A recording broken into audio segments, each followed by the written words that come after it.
Hello, everyone. On behalf of the Craig group, so the Classics, Religious Studies, Anthropology, Archaeology Interdisciplinary Group at the Calgary Institute of Humanities, it is my pleasure to welcome you all here this morning, or for some people all around the world, good afternoon or good evening, and welcome to our first talk for this year. Today we're having Dr. Monica Cassis with us. She specializes in late Roman and Byzantine past of central Anatolia. She is currently the director of the Byzantine excavation at Çedirhöyük, a multi-period site in the Yozgat province of Turkey. She also works on the incorporation of gender theory into Byzantine archaeology and is currently writing a book on Byzantine archaeology for ARC Humanities Press. Her project is funded by a Shirk Insight grant. And since our group is, ever since its inception, has been very heavily focused on issues of place and situating ourselves in our world. Let us start this meeting before everything else by acknowledging that this land that we are actually working from, Calgary, the territory of the city of Calgary, is actually situated on the traditional territories of the people of the Treaty 7 region in southern Alberta, which includes the Blackfoot Confederacy, comprising the Siksika, Piikani, and Kainai First Nations, as well as the Tsuut'ina First Nation and the Stoney Nakoda, including the Chiniki, Bearspaw, and Wesley First Nations. The city of Calgary is also home to the Métis Nation of Alberta, Region 3. So, we're moving on from, we're moving away from Calgary for part of our morning. And we're actually going to Turkey, to ancient Turkey, to confront ourselves with issues of Orientalism and colonialism. As you can see from the title, from the slide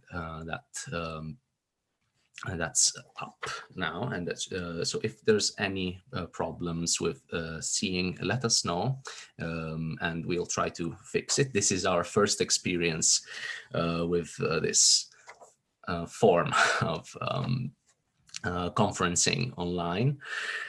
Without further ado, let me now leave the screen and the podium, so to speak, to our guest, Dr. Monica Cassis.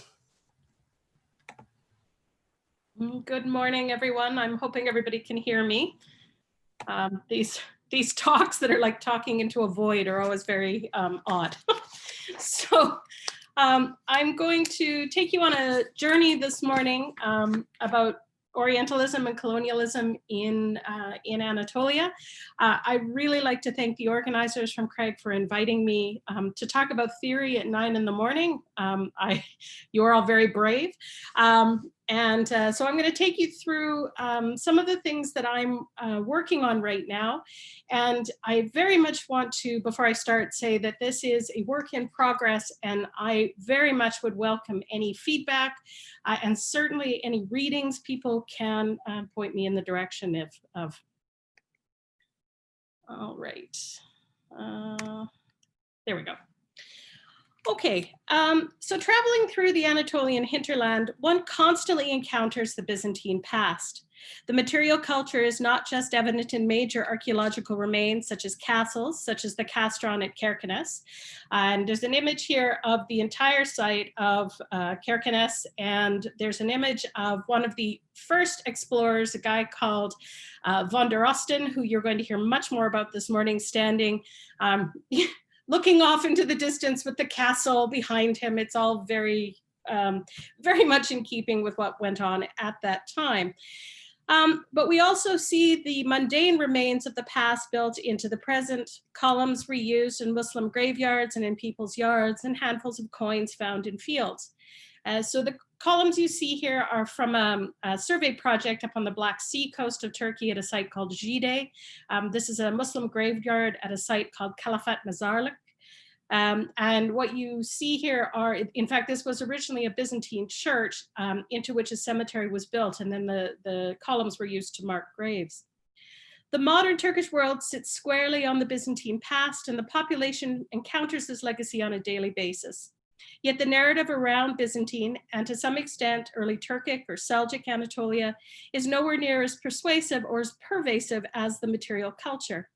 In popular imagination, Byzantium is presented as a constant declining society, sandwiched between the monumental Roman and the glorious Ottoman. I contend that the reason for this lies in the concerted approach to Byzantium by the earliest scholars of Anatolia that presented it in particular Orientalist and colonialist ways, and that the scholars of Byzantium have a responsibility to recognize and acknowledge this. There were two things that served as an impetus for this project, one from my years teaching Near Eastern history, and one from the current project that I began several years ago. When I teach ancient and medieval history, I always begin with a survey of how the field began. Regardless of the period you focus on, the earliest explorers of the Near Eastern past had a few things in common. First, and importantly, they were white, and they came from the European world, whether Germany, France, or England. That matters. Thus, our perceptions of the exploration of the Near East are filtered through the eyes of white colonial men. The earliest of these people were part of an early colonial wave and were often local administrators who were interested in archaeology, or very commonly by the middle of the 18th century, they were clergymen. By the middle of the 1900s, the 1800s. Thus, the 19th century was rife with people who were looking at the archaeological material of the Near East in both colonial and religious terms. And that is, quite simply, many of them were looking for the Old Testament. By the end of the 1800s and into the early 1900s, there was a more obvious colonial bent to the explorations and a very clear Orientalist trend associated with the finds. Now, to illustrate this, I'm going to tell you a little story, and I'm going to back away from reading a text, one that involves neither Turkey nor Byzantium. Those of you who are familiar with the history of Near Eastern archaeology will know this one, but I find it's particularly elucidating, a particularly elucidating example of the views of archaeologists in this period, and the view they established becomes important in my next section, which is particularly focused on the Byzantine world. All right. So what I'm going to do is talk to you about the discovery of the royal tombs at Ur. And I'm going to show this because it gives such a nice example of the three major concepts that I want to highlight here. One, Orientalism, and you see a lovely picture here of Delacroix, of a Turk sitting on a sofa, smoking. I mean, this is the kind of imagery that comes out of the 19th and early 20th century. Orientalism, of course, having its origins in the work of Edward Said, colonialism and the colonial project to take over these regions. And I would say that in the Middle East, what we see is a different kind of colonialism, no less insidious, but a different kind than we see in places like India, where it's a sort of, I've heard it described as a soft or a less obvious colonialism. And these two combined also create a lack of acknowledgement of gender, class, diversity in interpreting the archaeological record. So if you start from the place where the people discovering this region are interested in great empires, and they are not interested in the ordinary people they are dealing with on a daily basis, you are also going to get a history that is reflective of that, okay? So as many of you will know, the royal tombs at Ur were discovered in about 1927, they started discovering them.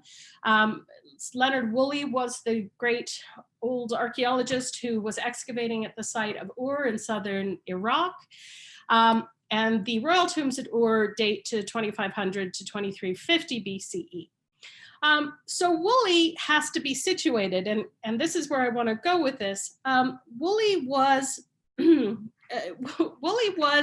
out in Iraq working very hard on excavating the site of Ur. Now, he was also under immense pressure from Britain and from the British Museum because in, I believe it was 1927 or 28, of course, there was the major discovery of King Tutankhamun's tomb in Egypt. Now, make no mistake, the fact is that the British public was not interested in the lives of ordinary people. They wanted pretty things to put in a museum. And so Woolley was sort of despairing of keeping his funding up, and he was sort of despairing of a bunch of things, and he wanted to be as glorious as, of course, Howard Carter was after the discovery of Tutankhamun's tomb. And lo and behold, in 1927, he literally hit the mother lode because he came down on a group of tombs known as the royal tombs. Now, there are something like 1,800 graves. He wasn't really all that interested in the majority of them because what he came down on, and this was a cemetery with multiple periods built on top of each other, but what he came down on were a series of graves known as the royal graves, the king's grave, the queen's grave, and the great death pit. Now, there's just a map of Ur to show you where Ur is. It's right down at the very bottom, just before the Persian Gulf. Now, these graves were remarkable because what they found in these graves were virtually untouched places of what he claimed was mass sacrifice. So there were tombs. There were also people and animals, in fact, who looked like they had been sacrificed at the grave site. So at the Queen's grave, young women who were laid out and looked like they'd been sacrificed, soldiers, animals. And so what it looked like was essentially a mass suicide. And Woolley was pretty excited about this because it was salacious, right? And so it sold newspapers, and I'll just go back. And the graves were also full of these remarkable artifacts. And so what you hear here is the royal standard at Ur. If you look at it carefully, much of what it's made of is indicative of trade with larger parts of the Near East. There's lapis lazuli, there's gold, all these absolutely exquisite artifacts. And I can only show you a few here, but it was for him the find of a lifetime and put him on the map right next to Howard Carter. Now, the problem for us is that at the same time, he was presenting to us a narrative that was very much in keeping with what he understood was going on. And so these graves are presented as mass suicide. And you can see, this is the Illustrated London News. You can see that it was presented to the general public in very salacious ways. And very commonly, if you look up this, if you look this up on the internet, what you get are, in fact, reproductions of these images from the Illustrated London News. And if you're not paying attention, your first thought is not necessarily that this is an illustration from 1928. But what these are depictions of everybody waiting to kill themselves at the behest of the king and the queen. And so here's one from the king's tomb. And then here is their rendition of what this looked like in the aftermath. So this was salacious, it was exciting, it was full of gold. The artifacts are still in the British Museum today. A few were left in Iraq. The majority went to the British Museum and to the museum at the University of Pennsylvania. So it was a problematic way to experience this. Now, on top of this, of course, there were thousands of other graves. Many of these were very quickly recorded and not necessarily considered in full context. Now, Woolley was not by any stretch of the imagination the worst excavator at this time. He was renowned as an excavator for his time, but of course he was interested in a certain narrative. And this was of empire, the salaciousness, the very exciting amount of this. So his interpretations started to come down to us as sort of the word of law. So here is an image, a reconstructed image of one of the headdresses on one of the servants. Now, I want to actually take the time here to read to you how he writes about these women. He says, and this is from his book, Ur of the Chaldees, "Only when I was cleaning it in the house that evening, hoping to find something that would enable me to catalog it in more detail, did its real nature come to light. It was the silver hair ribbon, but it had never been worn, carried apparently in a woman's pocket. It was just as she had taken it from her room, done up in a tight coil with the ends brought over to prevent it coming undone. And since it formed thus a comparatively solid mass of metal and had been protected by the cloth of her dress, it was very well preserved, and even the delicate edges of the ribbon were sharply distinct. Why the owner had not put it on, one could not say. Perhaps she was late for the ceremony and had not had time to dress properly, but her haste has in any case afforded us the only example of a silver hair ribbon which we are ever likely to find." So we have empire, because these are obviously mass sacrifices in the form of kings and queens. We have a colonial narrative that goes along with empire. We have an Orientalist view of this material, the sort of the odd Easterner. And just in case we haven't got quite enough, there's a woman and she's late, right? So it was the whole story in his original publications of this is rife with problems. Now, a few years ago, one of the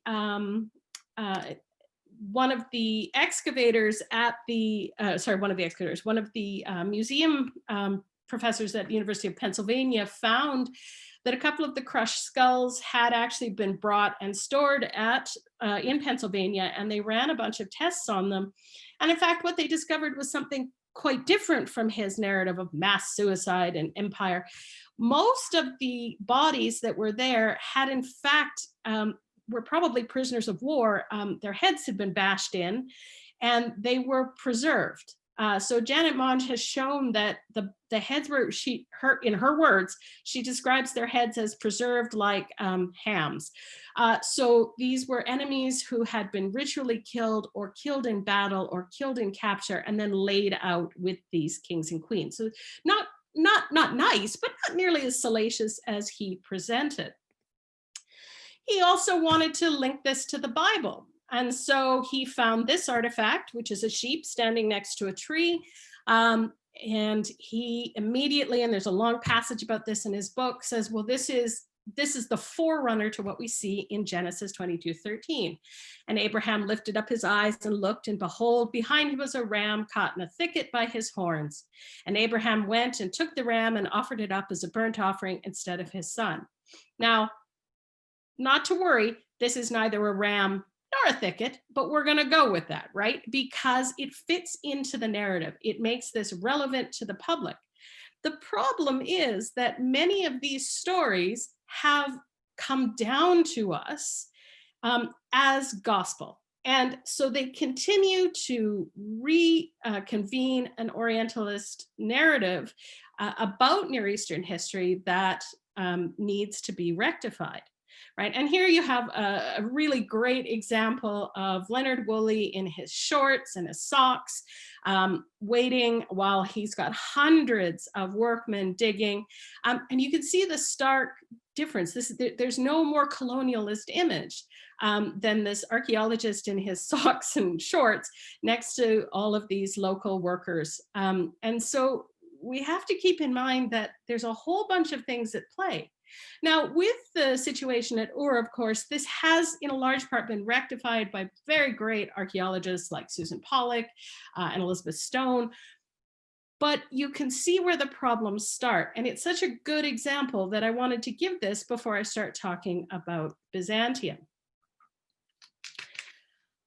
So as you can see, there are a number of issues that we need to contend with in general in Near Eastern studies. And as I've been working on my book, they've crept up to me specifically in relation to Byzantine studies, but in different ways than I had expected. So again, this is very much a work in progress, and I'd be grateful for feedback or for any readings that can help with my argument. So when I first started working on the book, and I'm very late with, I conceived of the project from a completely different standpoint. I have frequently been frustrated by the huge gaps in our knowledge about Byzantine archaeologically, Byzantium archaeologically, and I took the stand that we actually need to take a step back and start to think about regional identity. Now, this remains true, but you'll see on my slides it's been relegated to number 2 because I became increasingly suspicious of what evidence is actually present. And I've come to think about this differently as the field of Byzantine studies undergoes a quiet revolution in thought. That is, we're beginning to consider new theoretical, methodological, and archaeological models for material in ways that the field has largely ignored until now. And here I present some that are related to the colonialism and Orientalism that create the field. So let me isolate the 3 areas that I'd like to focus on. So the first of these problems focuses on the question of time and space compression, a problem that is equally reflected in wider Near Eastern archaeology. The second is the question of identity, both as Byzantines and in relation to regional difference, questions that Anthony Kaldelis in particular has brought to the forefront.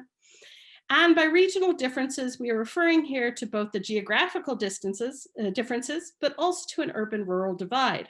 And finally, I'd like to propose a move from the empire-wide approach that characterizes the field to one that focuses on the ideas presented in microhistory and the newly developed ideas of singularity in medieval archaeological analysis. So let's start with time-space compression. Here's what the narrative for Byzantine studies as a field sometimes looks like. Even for Byzantine scholars, the term Byzantine initially conjures up the following types of images. That is, we are bookended by images of empire and church, which become categorically associated with what it means to be Byzantine. The problem with the images presented, of course, is that they represent a caricature of a historical period. Can we really represent 1,000 years of society in artistic representations from the 5th and 6th century, and then from ubiquitous religious images which cross the entire 1,000-year span of Byzantine history? Indeed, even in the scholarly mindset, we tend to congregate around the beautiful and the elite. Witness the titles of the past exhibits of Byzantium in the Met in New York, The Glory of Byzantium and Faith and Power.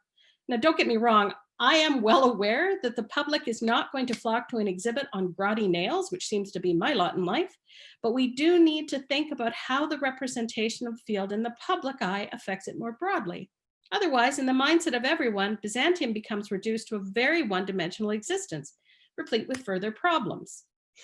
Here we see the period that ranges between the 6th and 8th century reduced to the so-called Dark Ages, one characterized by farmers, by saints, and silence, followed here by the accepted end of Byzantium at the hands of the Seljuk Turks, an event that is much more complex than its overly simplified military image.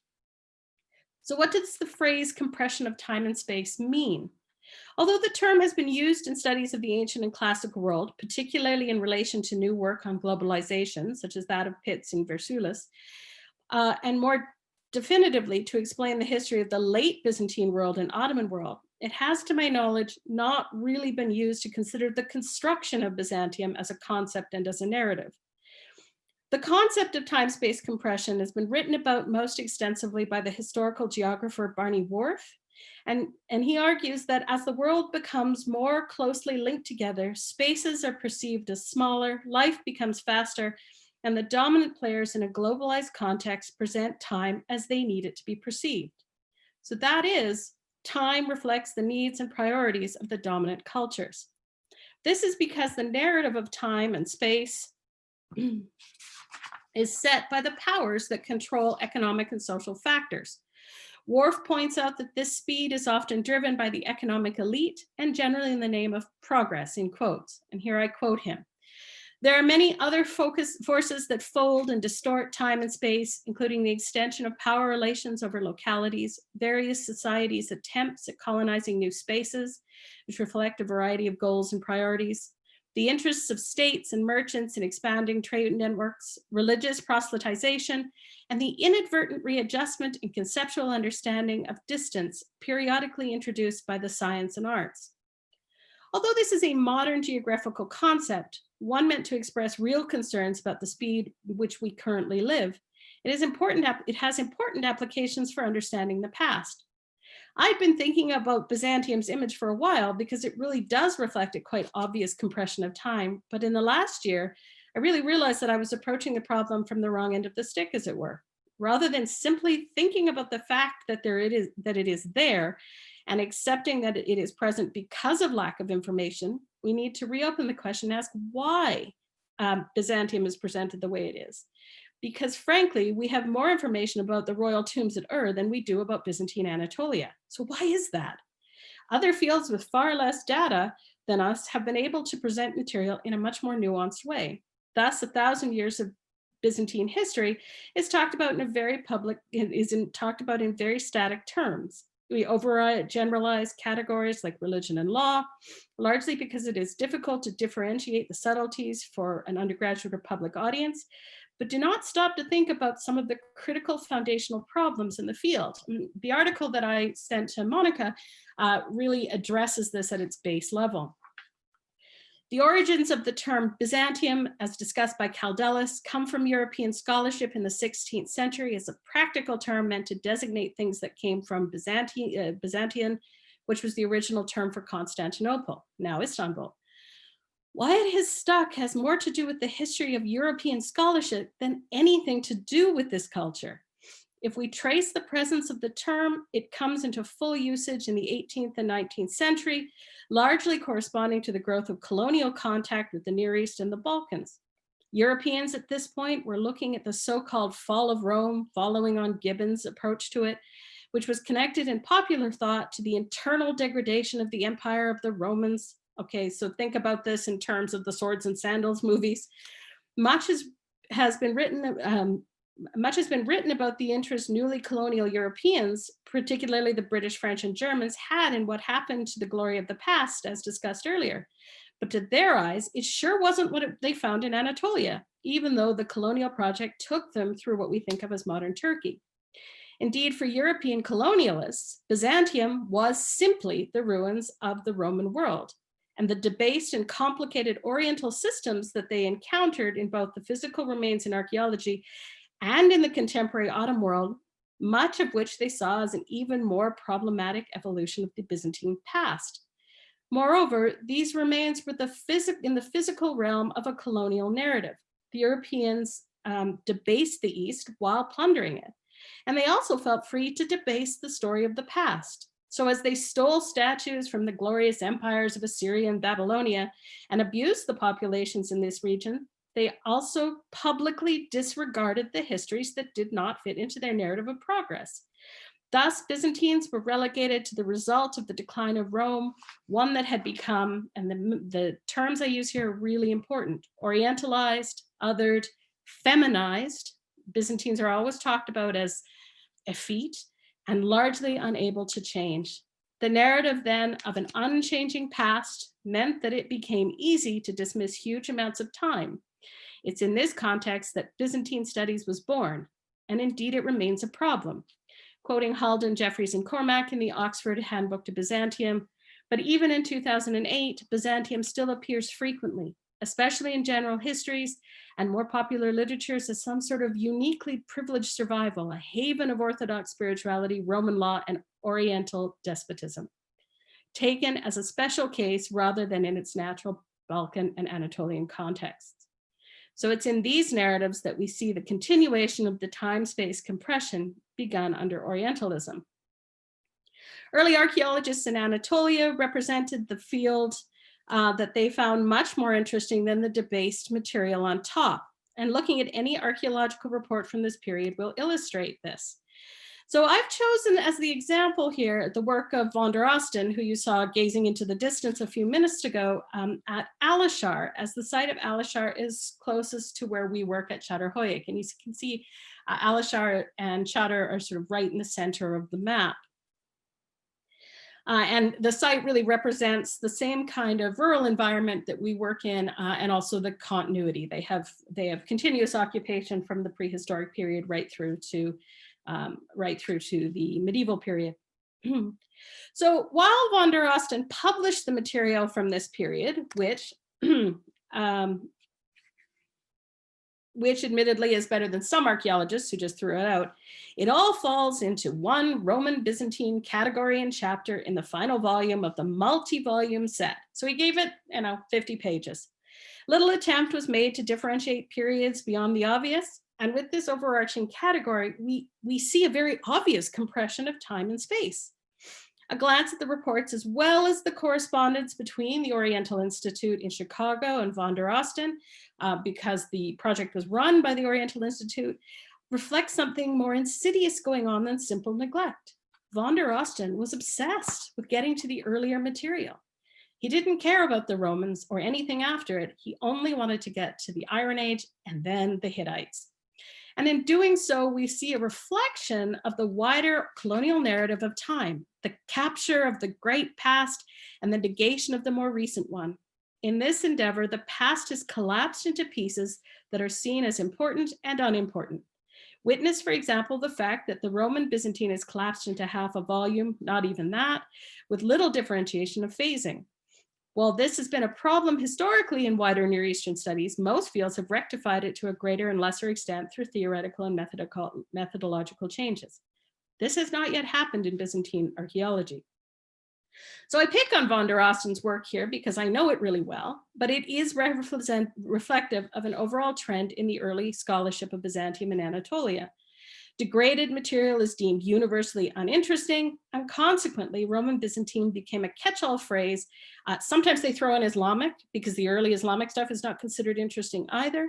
And the geographical variation between these sites for that period is minimized. So there's much more to say here, but let me summarize my point like this. In keeping with the observations of the historical geographers, time and space were compressed in the study of Byzantium because the history was written by the victors and ones who saw this period as not being able to keep up with the progress of white Europe. While the older past could be valorized, the more recent past fits into the Orientalism framework established by the colonial narrative. And Warf sums it up thus.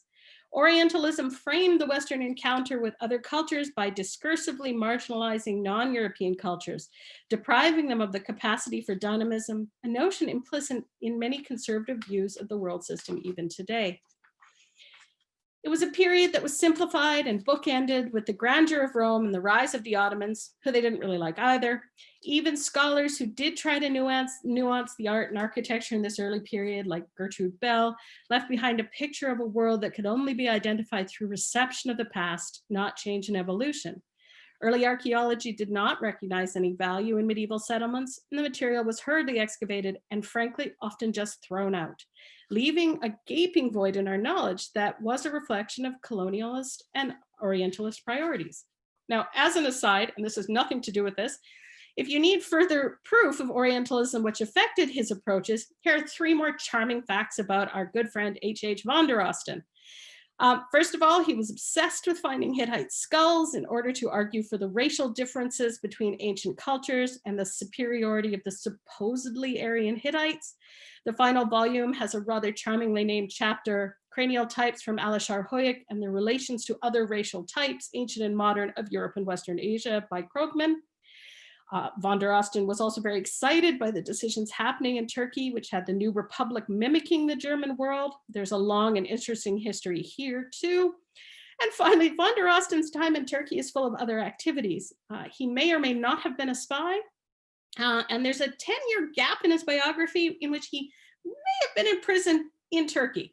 And I defer her to my colleague Tasha Vordestrasse, who's been working on this material.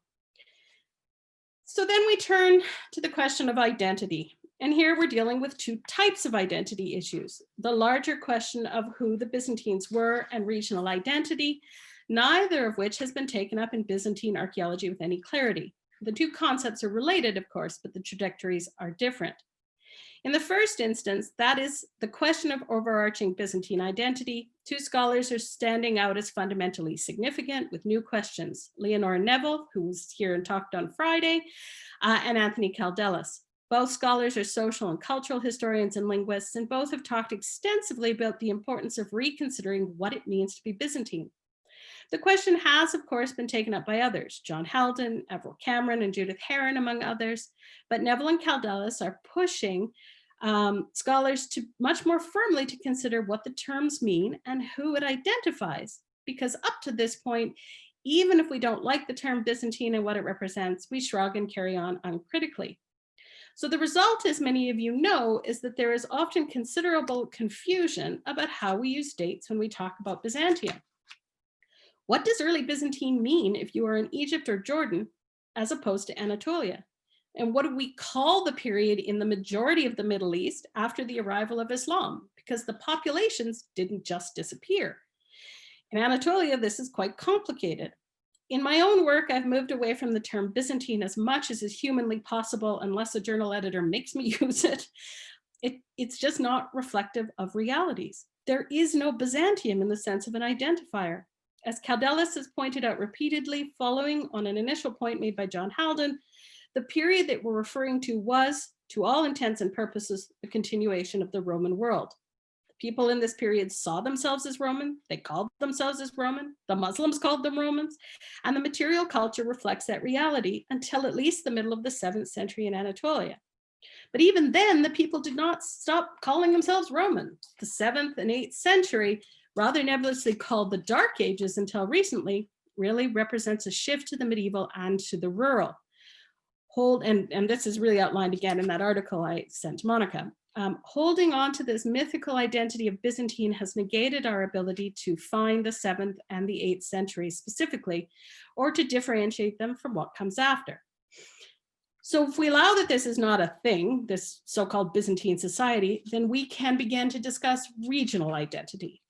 Think about this psychological shift if we remove the word Byzantine and start to think of the period up to the end of the middle of the 7th century as Roman, as opposed to Byzantine. If we're talking of Roman, regardless of the period, we understand regionality. Roman Anatolia, Roman Asia Minor, Roman Levant, Roman Greece. See where I'm going with this? We don't expect everything from Spain to North Africa to the Euphrates in the Roman world to express the same worldview or the same cultural expression, but we do expect it of Byzantium.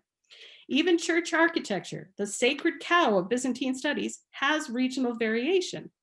Now in the Levant or Egypt, this will seem obvious because the mid-7th century is such an obvious cutoff with the rise of Islam.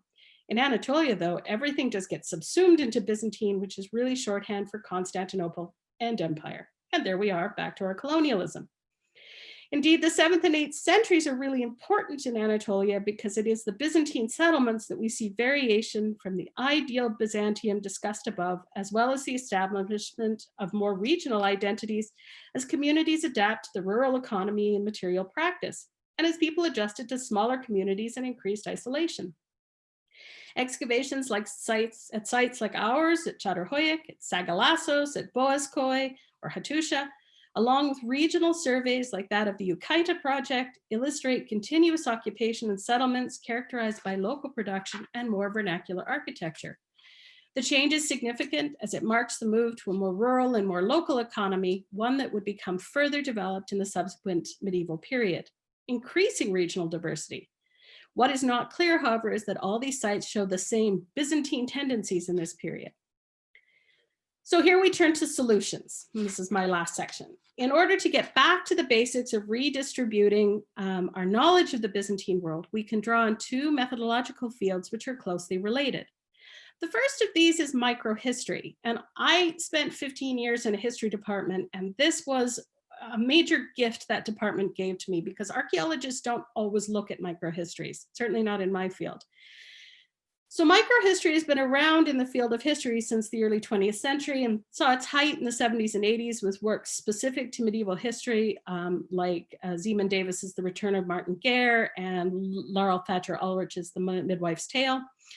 Microhistory involves the study of small case study in order to extrapolate to the larger political and social narrative. As such, it has taken a lot of criticism by scholars who see it as a potentially overprivileging certain opinions or narratives. However, it is coming back into more rigorous use with the corrective point that criticisms of the field miss the point of microhistory, which really involves understanding how individual people engage with the world around them. At times, these singular examples may in fact be the only place where we get a glimpse of the lives of people not known from the narrative as a whole, such as women and underrepresented groups. But this, of course, may be what makes historians and archaeologists uncomfortable. It's much easier to work with empire and palaces than women and children. But that is another topic for another cranky lecture. In archaeology, a relatively new development in medieval archaeology is coming out of Scandinavia, and this is direct parallels to microhistory. This is the concept of singularity established by Magnusson as an archaeological answer to microhistory, who suggests that sites be first analyzed from the ground up, away from other material, in order to make unbiased observations about the site. Only then can material be compared to other material in order to extrapolate to the wider world. And when we do it, we have to do it carefully. In a field like Byzantine archaeology, where there's a tendency to overgeneralize, singularity provides a model whereby we take a step back and consider what the site is actually saying to us. So I'm going to talk a little bit about this with my own site at Çatalhöyük, just to end up. I'll give you some pretty pictures. I'm going to give you a brief comparative case study. So the site of Çatalhöyük, which I've served as the director of medieval excavations for 16 years now, provides one of the few examples of continuity in the Byzantine period in Anatolia. The period of the 7th century and 8th centuries is present in the stratigraphy and marks a move from a wealthier settlement kinning some of the elements of the late Roman world to a poorer one, reflecting the changes that occurred as the world went through increased ruralization. So I'm just going to talk a little bit. We've got excavations on the hill, which you see, which you saw there, and down on the terrace. And I just want to talk for a moment about these terrace excavations.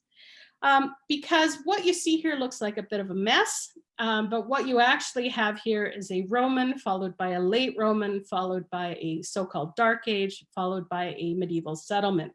And you have to trust me on that. The stratigraphy is really hard.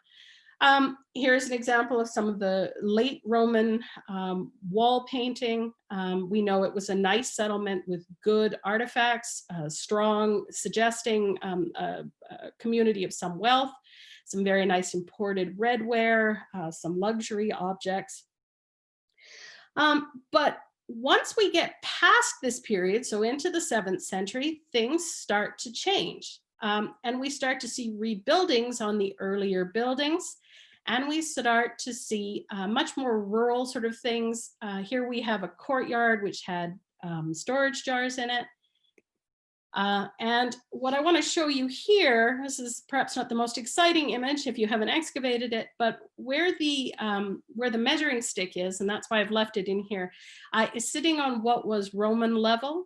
Just above it is late Roman. The sort of squiggly rocks up halfway through here are a rebuilding in the 7th and 8th century. And then there's a very nice rebuilding up here in the medieval period. Now, we know this was not quite the level of wealth because they were trying to hold on to old ways of doing things, but it didn't always work very well. This is my drunken uncle piece of pottery. They were trying to make redware. They didn't do a great job. This is certainly not an import. So when we compare this site to others, however, we have to be very careful not to overgeneralize similarities just to fill in the gaps in our knowledge. So thus, at first glance, we can say, well, let's compare this to other things in Anatolia, except that many of those things were influenced by different things. This is a site that even in Byzantium was in the middle of nowhere. It had to rely on itself and was a very, very rural site. But there is a tendency to say, well, we have these general themes, so let's see if we can just compare them to things that are close by.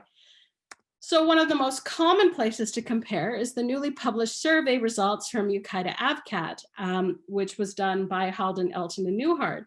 And here, however, this is an urban site that devolves in the late medieval period into a series of interconnected villages. At first glance, the material culture looked very similar. However, this started as an urban site. It also was a holy site. There are some saints that are associated with it. And there is a known formal military settlement here. it was also a focus of pilgrimage. So we cannot compare it to our site very clearly, which was simply a medieval farmstead. The trade routes are different, and the pottery and small finds reflect both the local culture, but also the connections to the Pontic world, which we really don't see. So what unites these sites is the continuity, but we need to divide them in terms of their individual regions and the material that it tells us about the individual differentiation and adaptation. As Halden himself says, the more work we do, the more we're able to, quote, to determine a settlement hierarchy across Asia Minor during the Byzantine period, end quote, and determine the types of characteristics that created these different connections. We need to be careful not to simply compress time and space differently than we did before. And in doing so, if we can think about these things in singular terms, we preserve a regional identity. So to conclude, starting with singularity and moving to the model of microhistory allows us to differentiate Byzantine regions and consider sites within their own context. This in turn allows for the creation of regional identities and ultimately allows us to begin to dismantle the old narratives of Byzantium and create a much more nuanced view of the past, one that does not create a caricature of the Byzantine world. Thank you very much, and I'm happy to take any questions.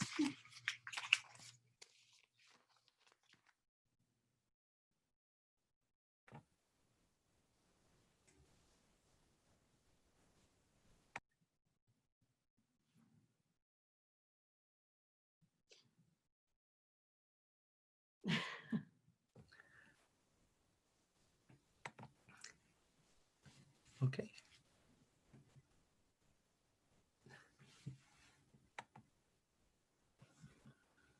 Do you want me to just go to the chat, or is one of you? Yes, well, there are questions that are starting to come up. I will let you. In the question and answer box. I think we can, of course, well, thank you for this wonderful talk.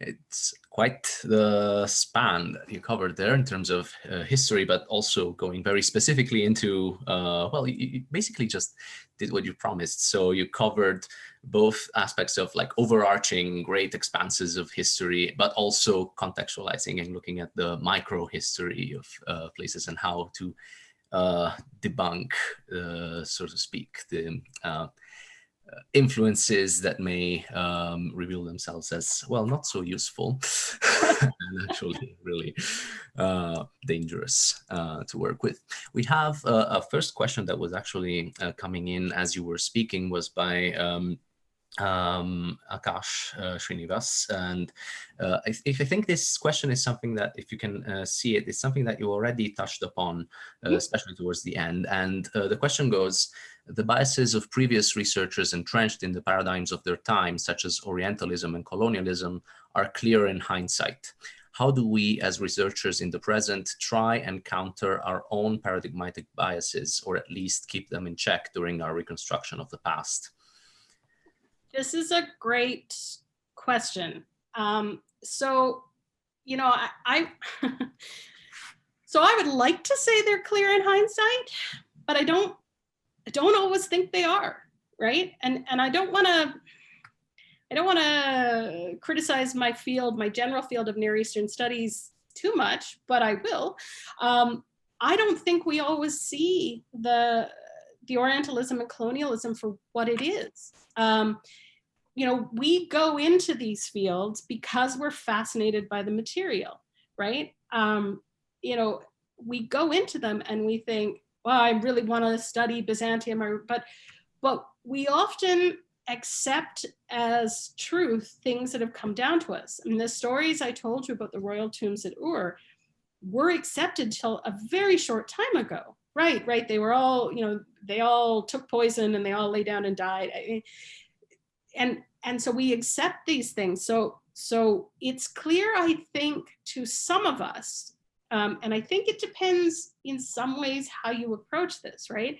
So, you know, for my own, you know, I didn't go into this thinking I was going to overturn these norms, but, you know, my family on half of its side is Greek Egyptian, and I started to really question how things were presented to me. So I think continuing to to question the material, to call people out on assumptions, and to recognize that the field is still largely peopled by, if you go to the ASOR, for example, which is our big conference, the vast majority of people there are not of color. They're not women, right? It is very much still an old boys club in some ways. And many of them are very nice old boys, but it is still, so we have to present new narratives. And so I think that's a really important thing. And how do we keep our own? Again, we keep questioning, right? We keep questioning. Again, I did not start out doing this in graduate school. I went through a very traditional department, the Department of Near and Middle Eastern Studies at Toronto, which I loved, but I did not learn any theory there. I learned to read things and I learned history. I learned languages and I learned a very traditional approach. It wasn't until I started to actually question the approach that I started to break into this. So I think it's really important to question our own narratives. I hope that answers the question. Well, we also have the opportunity of our attendees raising their hand, so to speak. So actually, Dr. Hughes has raised her virtual hand to ask a question. So I'll just let her. Hi, Lisa.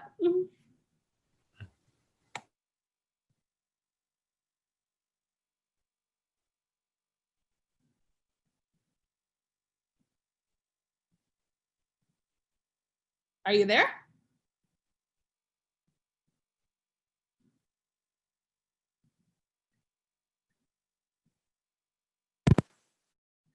Hello? Hi. Okay, sorry about that. It's all my tech. Thanks for a fantastic talk, Marika. It was incredibly illuminating in the sense of the material that you deal with, but I think just also how it potentially resonates for, work that Romanists do themselves, right? Because I think we face these very issues as well. I had two questions. So one, it's more about, how do you respond to journal editors when they are reluctant to use your terminology and opt for Byzantium? I mean, if we're going to make changes, right, there's that tendency of cronyism that exists, yep. Right? What advice do you give, right, to budding scholars in your field and yourself as a woman, right, to hold firm and say, no, I'm going to use these terms? I don't have a good answer for that one because I've had this fight. I often lose because it's convention and that's the way it is. So I take my toys home and write my own book. So, yeah. It is a fight. I think it is a fight that is starting to change a little bit because we are getting help from some of the really big names in the field. Unless you're a Byzantinist, you may not know his work, but Kaldelis is, he is a powerful force. And his last few books have been on Byzantine identity and how it's not actually a thing.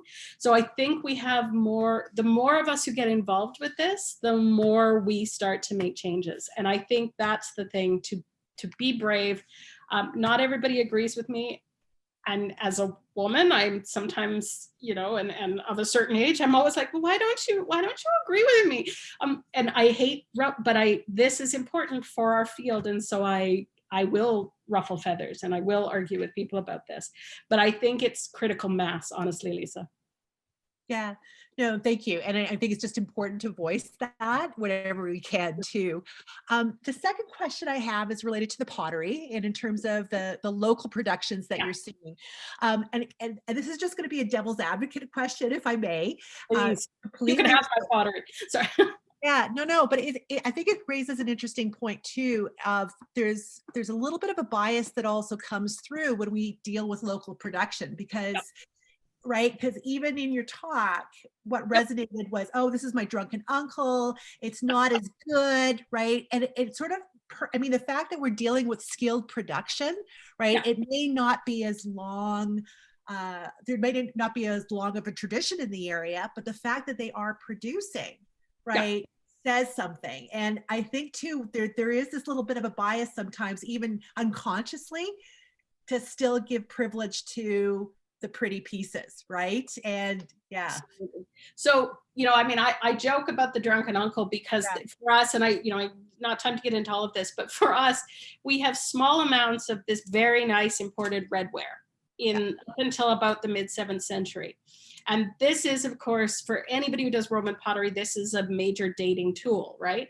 And then rather suddenly it disappears entirely, and all we get is courseware, cookingware, and a few pieces of what looks like they're trying to mimic that earlier breadware. And I do joke about it, but when we come out on the other side of the Dark Ages, we get a completely different type of pottery that is courseware, but beautifully made. It's not a nice fine ware that can be dated because it was imported from Constantinople or Thessalonica or whatever, but they are making it locally, and they cover it in a shimmery gold glaze made with mica. And it's meant to, we think, mimic metal wares. Yeah. And it's gorgeous. The problem is it is all locally made, and so it's difficult as a dating tool. Right. It is in and of itself fascinating. The stuff in the middle, the redware, until they sort of get over trying to copy what came before, is I'm sorry, not very nice. But what is interesting about it is that they're in this period of transition. So the pottery for us has been a bit of a revelation, because we have no nice pottery after about, and by nice I mean what we would think as typically beautiful pottery. We have nothing, right? It's a bit of a joke with us. Oh, look, there's a piece of glazeware the size of my fingernail. That's it. I have about 6 pieces. So we do have to think about these things in local terms of local production. So on that, you're absolutely right. Thank you. Yeah.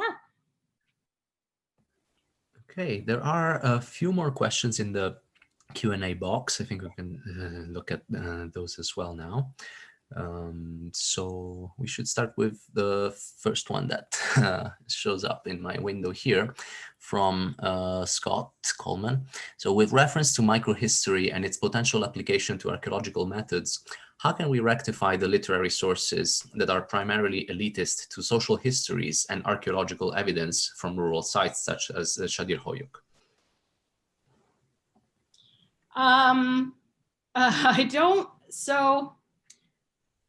This is a complicated question, right? The written histories from Byzantium are along the classical model. As you know, Scott, they are difficult to connect to sites, and they are difficult to connect to things that aren't happening in relation, at least, to Constantinople. However, here's one of the things, and I would definitely connect this to an Orientalist colonialist trend. There are other sources. There are sources in Armenian. There are sources in Syriac. There are sources for Egypt in Coptic. These materials, we know about them, but they languish in libraries like the Vatican. They have never been translated into a living language. So we get a lot of them that were translated by Orientalist scholars in 1910 into Latin, which is great, but not all that helpful for an undergraduate, So there are more clear microhistory material available in these sources, because they tend to be written by monks who are out in the countryside. They are really important sources, and we've really not even begun to approach them.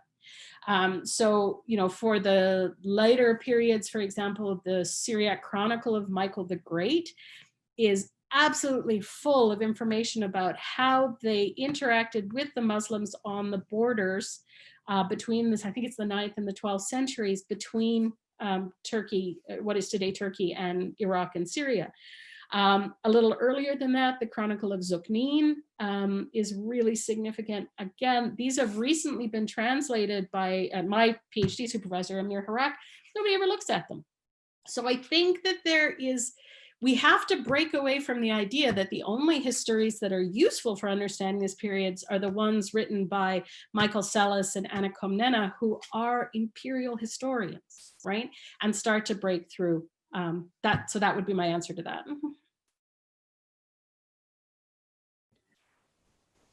Okay, so we are approaching the end of our time, our allotted time, but we still have, we can cut a few minutes extra to deal with the questions that we still have in the box. And this comes from Dr. Courtney Kanshu. First, she says, thank you. That was very interesting. And then she goes on, I didn't realize the term Dark Ages was used so specifically in Byzantine studies. We pretty much abandoned it in Western Europe, where it seems to have a much broader time span from 450 to 1000. Could you say a little more about what counts as Dark Ages Byzantium? What are the characteristics and what problems you see with that? Hey, Courtney. Yeah, so yeah, we should not be using the term. I use it here to show that it is problematic. We are trying to abandon it, but it's still, everyone likes to use it in quotation marks and pretend they're not really using it. Dark Ages refers to the arrival of Islam in the mid-7th century, which then forced the late Roman Empire to reorganize, and a lot of the sources go silent. So between the mid-7th century and the mid-9th century, we have almost no written sources except some saints' lives. We don't have histories. We don't have, so the term appeared for us the same way it appeared for Western medievalists. It's a slightly shorter span, but again, it has the same problems, right? And a lot of it was in reaction to Islam, and it is a deeply problematic and I would say in some ways subtly racist, because it was in reaction to the arrival of the Muslims. Well, see, the Muslims arrived and then everything went to hell, right? And it's a very problematic, very, very problematic phrase. The characteristics are, everybody's a farmer, nobody writes anything down, literacy is abandoned, and none of that is true, right? We now know none of that is true. But it has been only over the last 20 years that we've abandoned it. And I would say generally Byzantine studies is about 20 years behind you guys. And I don't know if we'll ever catch up, so.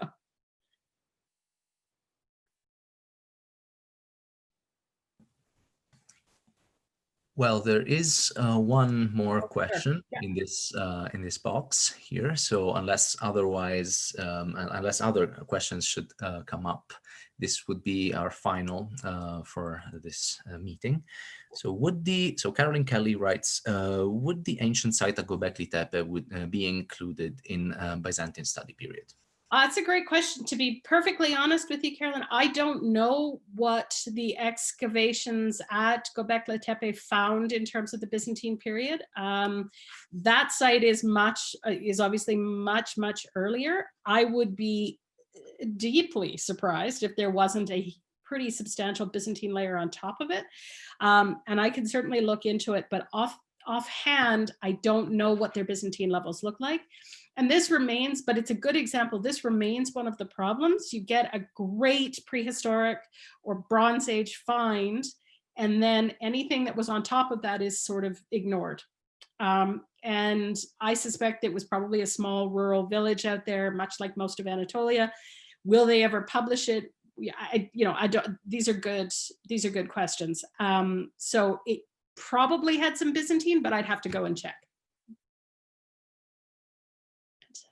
Thank you all so much for coming to listen to me this morning. Yes, so if this is last call, if there are any more questions, you can raise your hands or type in the question box. And if not, then of course, on behalf of all of Craig and all of us attending here this morning, we thank you, Dr. Cassis, very much for such an excellent talk and a great way to start the week, really. Not just the day for us here in Calgary. It gives this talk really gave us a lot to think about, and also the discussion ensuing it. So let us just remember and remind the audience that this talk is being recorded, and we will share it. The CIH, also the Calgary Institute for the Humanities, will also be sharing the content in the coming days, so that you may access it for reviewing, just for refreshing, and digging deeper if you want into the, some of the interesting aspects that were explored today. So again, on behalf of Craig, thank you very much.